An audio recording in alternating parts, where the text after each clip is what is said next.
Hi guys, Thom Hunt here in the kit room, and today's subject is going to be something a little bit different. Normally I'm going through methods, techniques, times of year, giving you some tips, but I've got to be honest, summer fishing, just had a baby boy, haven't got out that much, don't feel like I'm in tune with it at the moment. I've had 3 blanks on the trot now, only short sessions, but no bites and no fish, and then before that I had 1 bite and 1 pike, so I'm not in the zone.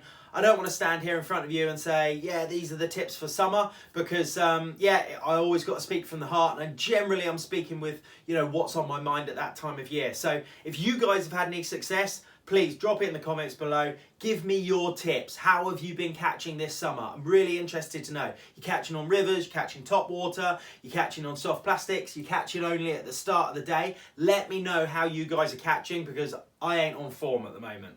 But today's subject, I want to dig back into the memories, back into the archive, and I've decided I'm going to do about 5 or 6 videos, really doing some kind of tournament stories where I've had a success, might not have won the tournament, but I've got a podium or a winning position, but more importantly than that, it's been something that I've learnt something really incredible, because what I'm always looking for in my tournament fishing is what I call a competitive advantage. Now, that can be anything from selecting the right area of the lake, finding the right depth, choosing the right species if it's a multi-species event, finding the right colour, finding the right style or pattern of lure, etc, etc. It can be absolutely anything. It doesn't always come down to bait. Sometimes it comes down to tactics, and sometimes it comes down to reading what those fish are telling you, so you can fully tune in to get that competitive advantage and beat everyone else around you. So yeah, I'm going to go through 6 stories, and today I'm going to take you all the way back to 2018, and it was the first time, or one of the first times, that I was in a boat fishing a competition with my now long-term England teammate, Kev Cox. We were at Chew Valley Lake. It was April, about mid-April 2018, and it was a pike competition. It was called Pike Maniacs, and the format was top 5 pike. Now, Chew Valley is very, very famous for some enormous fish. Arguably, it's probably the best pike fishery in Europe since maybe the early 2000s. And it's produced huge numbers of 20 pound, 30 pound and 40 pound fish. However, for this tournament, because it was mid-April, Kev and I we weren't expecting to go and catch big fish. I felt that those fish had gone up shallow February, March, beginning of April time, done their spawning, and after the big females have finished their spawning, they often lay low for a few weeks. They go and skulk off, they just go and recover, they take a breath. You don't tend to catch them, you don't tend to see them that much in any numbers. Coming later into May, when they start wanting to put condition back on again, start feeding, and that water temperature comes up at just a few extra degrees, May can be absolutely superb for those big pike. But in April, that was the first thing that we discussed. We really weren't expecting loads of big pike, so our aim, remember, competitive advantage. So a lot of people, probably 50% of the people in this tournament, were going to Chew expecting to need big fish to win, and going and fishing areas that historically those big fish have been in. However, our competitive advantage was really thinking, maybe let's target some smaller and medium-sized pike. We're going to need 5 for a full card, and I think they're still going to be shallow. We're going to get the best chance of going up shallow, and those jacks, they're still hanging around those shallow bays, done their spawning, they're a bit tatty, they're a bit excitable at that time of year, water temperature's just coming up, and often those roach and bream and skimmers and perch are then coming into those bays to start spawning in April, May, June sort of time. So those pike, yeah, they're a bit tatty from spawning because they bite each other and rough each other up, but we felt that there was probably going to be a few up there to be able to catch. So we've gone up to one of our favourite shallow bays, Perfect Reed Line Bay. What was really interesting, only one other boat came with us to that bay. So we had plenty of room. We looked round, the other boat, probably within the first 3 or 4 casts, has had a small jack, 4 or 5 pound, to the boat straight away. So we that set us right, thinking we've probably got this right. We're probably going to get a few pulls here. And more importantly, once you start getting a few bites, you really start working out what you need to do. So if there was an opportunity later on, maybe going to find a slightly medium or larger size pike, we were going to be a little bit more in tune. And you're way better, you know, you're way more in tune if you've had half a dozen pike or, you know, whatever, than having no bites and then trying to go and get a big one. So within a few casts, Kev hooks into a fish. He's got like an 82 on the mat straight away, probably about 8 or 9 pound at that time of year, but actually lengthwise, pretty good start.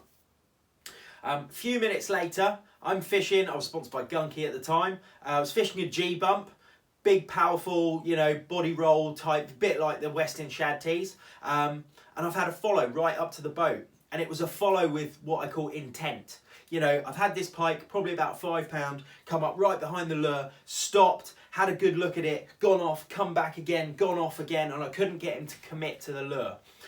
So I thought, oh, okay, interesting. Had a little bit of action. Kev's had one, other boats had one, had a follow. We could be in the right area. Probably 5 or 10 minutes later, we're cruising around this shallow sort of area, probably only fishing, I don't know, 6 foot of water, 5 foot of water maybe. Had another follow. Again, similar sort of scenario, come almost right up towards the boat, quite clear water, you can almost see the bottom in 6 foot there. Come right up and yeah, really just investigating and looking at the lure. So I hadn't fully kind of twigged it at the time, but then we moved round into kind of the next adjacent bay with some rushes and stuff like that. And lo and behold, second or third cast in that area again, I've had another bloody follow to the boat. Now, this is what's really interesting. If I had stayed on what I was doing all day, I think I would have gone in at the end of that day telling stories of couldn't get them to commit, I've had 10 follows to the boat, I've only had 1 pike, it was a disaster day. But this is where your decisions and reading what the fish are telling you is absolutely critical in lure fishing, all right? So, what I felt was, A, the lure that I was using, big body roll, was maybe a little bit much in that clear water. They were quite interested, it was getting a lot of attraction, but those fish didn't want to commit to it. Second of all, there was a little bit of pace, a bit of intent in how they were following the lure. And I actually felt maybe like, especially with those big body rolls, they're difficult to actually fish quick, medium fast or fast. So the first thing I did was I swapped to a different size lure, which was a lot slimmer. So the equivalent nowadays would be going from a shad tease regular body, the deep body with lots of body roll, over to a shad tease slim. Yeah, less body roll, higher vibration, slightly smaller tail, much, much better at fishing really quickly. And I thought to myself, I'm giving these pike too long to inspect the lure. I'm going to fish a lot quicker. I'm hoping not to get any follows, but I'm hoping to get more actual bites. And in that clear water, I want to try and instigate a bite away from the boat, because the minute those fish get to the boat, they just have a funny feeling and they've got way less, unless they're super on for the day, super positive and aggressive, don't think they're going to come up and whack a lure, especially if there's not a huge amount of wind right next to the boat. So I swapped over to a slimmer lure, still about 5 or 6 inches, 5.5 inches or so. But what I did was, it was, I think it was a 14 or 15 centimetre bait. And what I did was I took a stinger off one of my 17 centimetre baits because it was just half an inch extra longer. What I've done is I've put that onto the shorter bait and it's come all the way virtually down into the paddle tail. It's only half an inch above where the paddle tail is. And the reason that I did that, I thought, I'm not really interested in, like, yes, it might kill the action of the lure a bit, but I'm going to put so much into it now with pace. I wasn't actually that fussed about sort of deadening the tail. What I thought was, when you put a lot of pace on it, and when those jacks, they haven't got the biggest mouths, they didn't look like they were coming up with a massive feeding response, like when they flared their gills and just engulfed the whole thing. I felt like it was going to be one of those days, we're going to get those bites, and they're going to come up a bit short on it. They're going to peck, you know, come up on the tail. So I really wanted to try and hook, you know, those fish as far down that lure as I could. So I put that stinger right the way down into the tail. Anyway, we've cruised around into this sort of next bay. I've changed my kit. Thought to myself, right, Kev's on 1. I've had 2 or 3 follows, but it's just not working yet.